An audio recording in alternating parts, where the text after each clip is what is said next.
പ്രിയ പ്രേക്ഷകരെ, ഇന്ന് സവാളയെക്കുറിച്ചുള്ളൊരു വീഡിയോ ആണ്. സവാളയുമായി ബന്ധപ്പെട്ടൊരു വാർത്ത ഇന്ന് പത്രങ്ങളിലുണ്ട്. അതായത് പ്രതാപം നഷ്ടപ്പെടുന്ന ഇന്ത്യൻ സവാള എന്നാണ്.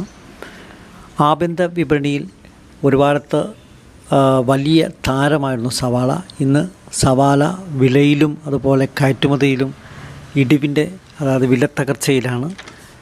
സവാളയെ സംബന്ധിച്ച് പറയാൻ ലോകത്ത് സവാള ഉൽപ്പാദനത്തിൽ മുൻനിരയുള്ള ഒരു രാജ്യമാണ് ഇന്ത്യ.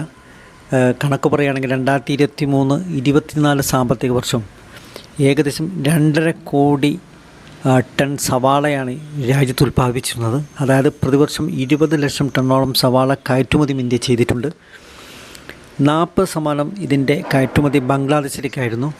എന്നാൽ ആഭ്യന്തര വില നിയന്ത്രിക്കാനായി 2023 ഡിസംബറിലാണ് ഇന്ത്യ ആദ്യമായി സവാള കയറ്റുമതി നിരോധിച്ചത്.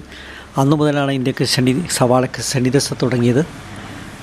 സെപ്റ്റംബറിൽ സവാളയ്ക്ക് 40.50% വിലയിടിവാണ് രേഖപ്പെടുത്തിയത്.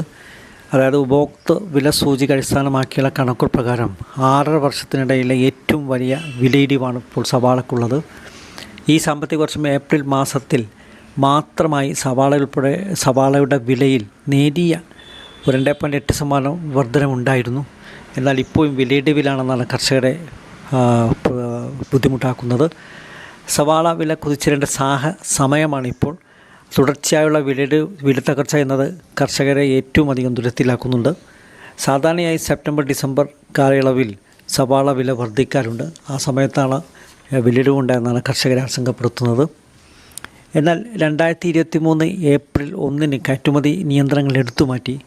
അങ്ങനെയെങ്കിലും സവാള 40% ഇന്ത്യയിൽ നിന്ന് കയറ്റുമതി ചെയ്തിരുന്നു ബംഗ്ലാദേശിലായിരുന്നു. എന്നാൽ ബംഗ്ലാദേശ് വിപണി പാകിസ്ഥാൻ, ഈജിപ്ത്, തുർക്കി, ചൈന എന്നീ രാജ്യങ്ങളെ ആശ്രയിച്ചതോടുകൂടി വിലയിടിവിന് കാരണമായി എന്നാണ് കർഷകർ പറയുന്നത്. ഏതായാലും സവാള കർഷകർ ഇപ്പോൾ പ്രതിസന്ധിയിലാണ്. അതിനെ പ്രതിരോധിക്കാനുള്ള മാർഗങ്ങൾ ഉണ്ടാകുമെന്ന പ്രതീക്ഷയിലാണ് കർഷകർ.